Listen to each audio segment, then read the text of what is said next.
Hello, Year 10. Hope you had a nice weekend. Managed to get up to something of interest.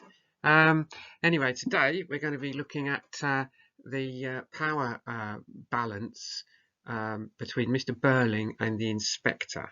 You're going to need a pen, some paper or your book, a highlighter, and a copy of the attached resource.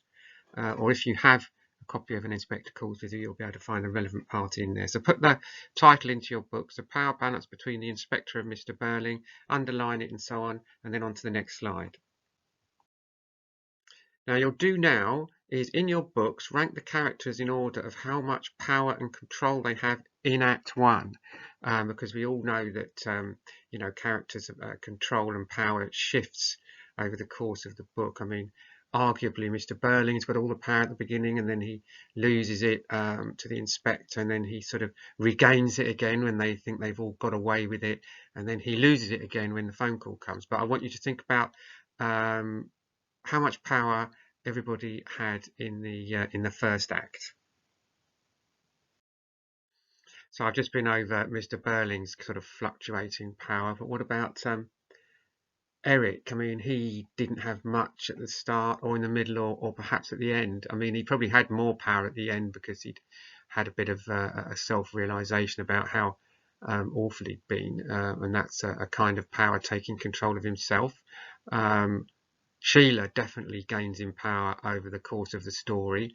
Anyway, I just wonder what your thoughts were. Now, I want you to make a 5-minute mind map about what you can remember from the whole story about the relationship between the inspector and Mr. Burling. So do that and upload it with the work at the end. I'll be interested to see it. Thank you.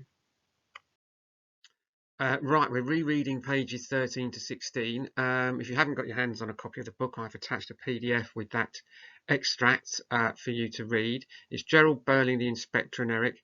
And as you read, look out for the inspector and Mr. Burling sort of vying for control. Underline any parts that you highlight, rather, any parts that you think is one or the other of them trying to take control of the situation. Right, this is the second key moment in the play, the first one being Mr. Burling's speech at the start. So read through it. As I say, I've attached it as a PDF. Make notes on the presentation of the characters. Look at the language and the structure, but most importantly, the potential effect on the audience, both contemporary and modern. Now, we'll go into this in a bit more detail as time goes by, but one way of getting up the mark scheme is if you can make comparisons between what a contemporary audience, that's an audience of the time, would feel about something and what a modern audience would feel about it. Back in those days, Mr. Burling's speech, might resonate more strongly with a contemporary audience than it would with a modern one.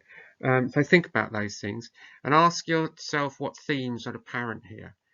What questions could you answer using this moment? Why do you think this moment about Mr. Burling and the inspector vying for power is important? I mean, to my mind, it's the old and the new, isn't it? Mr. Burling represents the old order and the inspector represents the new. That's why it's important. And it's the theme of community trying to win out over the theme of, well, for want of a better word, selfishness. Now, here's your question for today. I want at least 2/3 of a page. How does Priestley present the struggle for control? Now, we know how we do this. We do it through language and structure, don't we? So we look at how those two, in the extract that I've given you, how those two interact with each other, and how, the language that's used, the structure that's used, and also don't forget to look at the stage directions. They can be very helpful when you're analysing a play. And then how does this, I'll say half a page for that, and then how does this moment set up the rest of the play? What what do you think it makes us expect? Does it seem to be a battle between the old and the new? I would say yes, but if you could expand on that, that would be fantastic. So half a page, upload it to class charts, and I'll speak to you next time. Thank you. I'll have a look at that and I'll give you feedback on it, and I'll speak to you next time. Thanks for your attention.